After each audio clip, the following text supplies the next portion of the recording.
路加福音第20章，耶穌嘅權柄受到質問。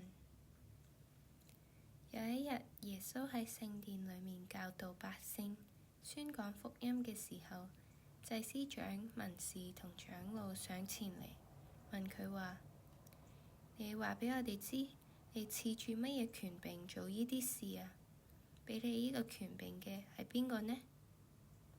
耶穌回答佢哋：我都要問你哋一句話，你哋告訴我，約翰嘅洗禮係從天上嚟嘅，定係從人間嚟嘅呢？佢哋彼此商量話：我哋如果話從天上嚟嘅，佢會話，咁樣你哋點解唔信佢呢？我哋如果話從人間嚟嘅，所有嘅百姓都會用石頭打死我哋，因為佢哋信約翰係先知。於是佢哋回答：我哋唔知道係從邊度嚟嘅。耶穌對佢哋話：我都唔告訴你哋，我恃住乜嘢權柄做呢啲事。